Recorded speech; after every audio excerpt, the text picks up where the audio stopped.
Hi friends, Pastor Steve checking in with you about Leading with a Limp chapter 14, titled Three Leaders You Cannot Do Without, Why You Need a Prophet, a Priest, and a King. The one sentence that stood out to me in the chapter related to what he's talking about, but just kind of an overall truth that he's been trying to communicate to us is this. It should be clear now, leadership is all about maturity. It's all about maturity.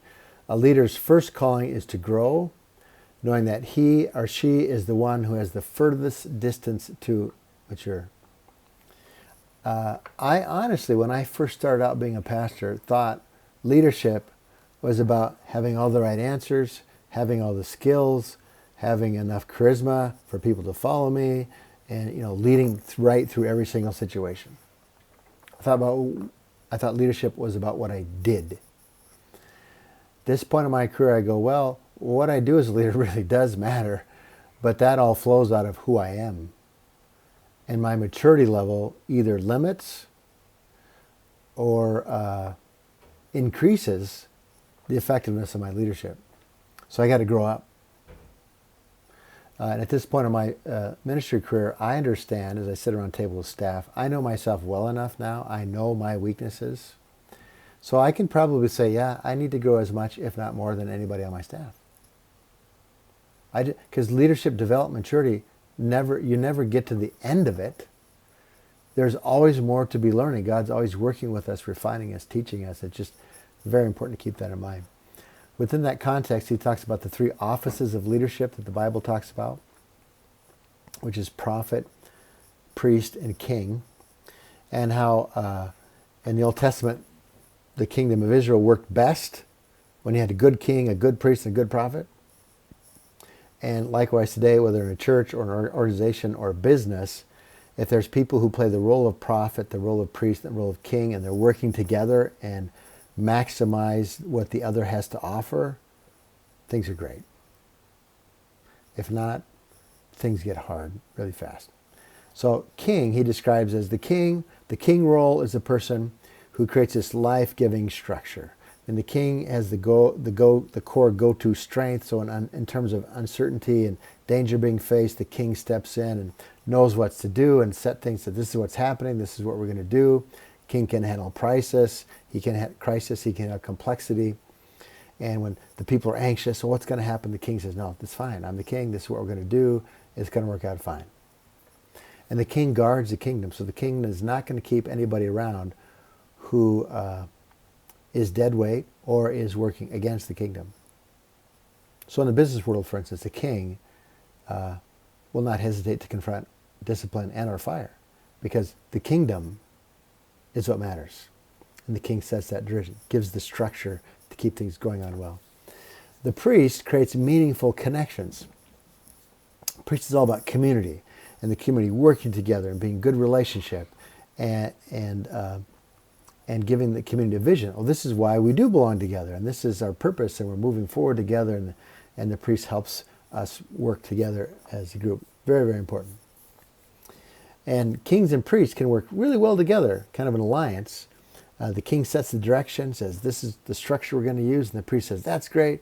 I'm going to help the people get on board and tell stories to help it make sense to them, and this king-priest alliance goes on really, really well. Now, at their worst, kings are bullies because they don't listen, they become dictators. And priests are, in the author's words, wimps, because all they care about is everybody getting along. But at their best, kings create this great structure, and priests help people move forward together. Then there's the prophet. Prophets do something really unique. They create compelling vision. They walk into, whether it's a church, a business, an organization, they look around, and they can see right away things need to be different. They could be different. They could be so much better. And in the Old Testament story, the prophet heard from God, went to the king and said, King. And he would confront the king about his own personal behavior, the behavior of the nation, or a specific situation, and say, this is what God sees, and this is God's better way. And the prophet leads the king and the kingdom to a better place. So that's what prophets do. They create this compelling vision. of what could happen. He's got an interesting paragraph the author does called Coherence Within Chaos. Listen, the king creates a strong center. And then the priest strengthens that center with story and meaning, wraps it up in a great way. And then the prophet will disrupt that center so it doesn't get stagnant. Because things get stagnant often, don't they? No change, stagnation, the king doesn't know what he's doing anymore, and the kingdom withers and wanes. But a prophet comes in and says, no, there needs to be change. There's a vision of a better future. And the king responds to that, and the prophet responds to that, and the community moves forward, makes progress. Then he talks about what happens if kings, priests, and prophets are left alone and are at their worst. A king left alone will become a dictator who hates chaos. They got to be in total, absolute control all of the time. They become a dictator, bad king. A priest on his own will fall into accommodation for the sake of avoiding conflict. I got to keep people together. We got to avoid conflict. Make everybody happy. That's not humanly possible, is it? And then a prophet on his own, his or her own, will just kind of become self-absorbed and be dramatic and be criticizing everything all the time. And they'll need no benefit to anyone else. So, interesting chapter, prophet, priest, and kings. And we spent some time talking about 3 areas: your own leadership, your own experience with prophet, priests, and kings, and then how your organization functions. Think about your leadership, rank. Where are you? Prophet, priest, king. And most of us, we have one stronger area, or one area we're kind of like, well, I can kind of do that. And most of us have an area that's pretty weak. So for instance, me, if in our tables, we did this, we ranked the offices according to how we identify with them and can utilize their approach. So I'm not a king, but I operate out of the role of the king. I want to set derision, set structure. This is how we're going to handle that. This is how we're going to deal with this challenge or this crisis. This is it. That's how I tend to operate. That's how God's put me together. I can do that pretty well. Less well, priest. Keeping people, bringing people together, creating ways to keep them moving forward together and vision. I have to work harder at that. That's just not as natural for me. I can do it. I'm learning how to do it better. The prophet role, where I can see how things need to be changed and they're not right now and there's a better vision for the future, that's my weakest point.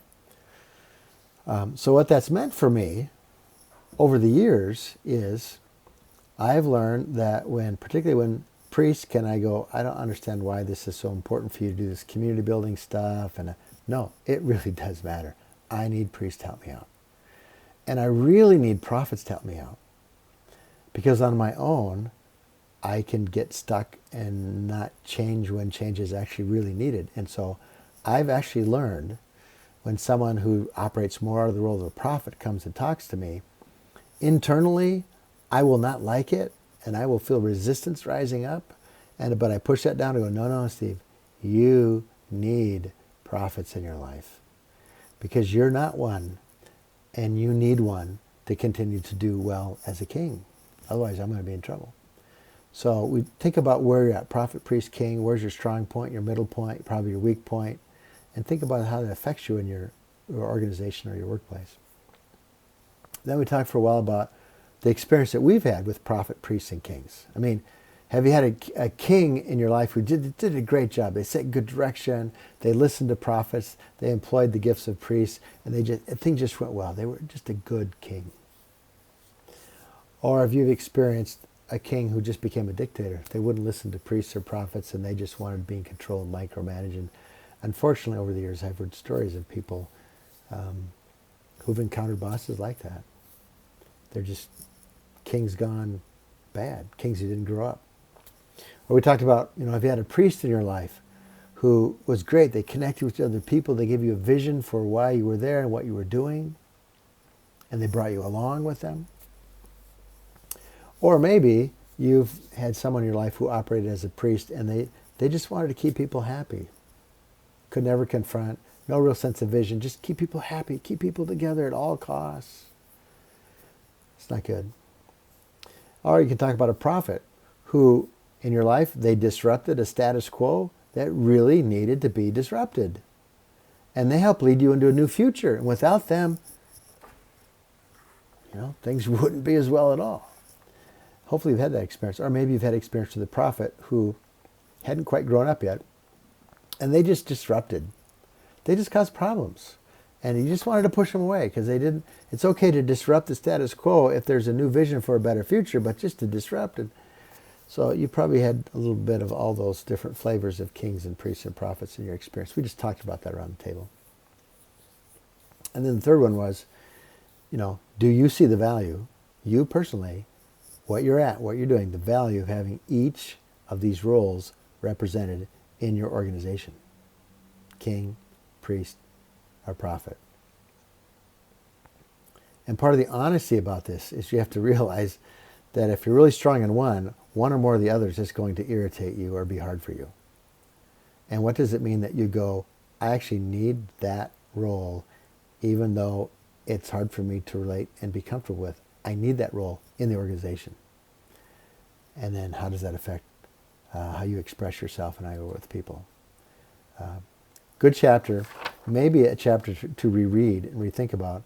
I told those gathered, I thought, I should have gotten little king crowns and then priest hats and prophet hats. And as you walk around through your day, you put the right hat on. Oh, I'm talking as a king now, or I'm talking as a priest now, or I'm talking as a prophet now. Silly, but it may actually help us realize when we need to kind of change gears a bit and be a king or be a priest or be a prophet or take our hat off and go, I just need to listen to the prophet or listen to the priest or listen to the king and gain. So think that one through. Also has applications we talked at our table for how you're a parent. All your kids need you to be a king, a priest, and a prophet in different ways, at different stages of their life. So a little different application for those of you in that stage in life. So great chapter. Next week, there's nothing to read ahead of time. We're done with the book. We're going to do an eval of our experience. And Dave will be sending out via email the questions we will be talking about at our tables, because I need good, honest, thoughtful feedback that can help us understand where we've been, how we've learned, and particularly where God might want to take us next.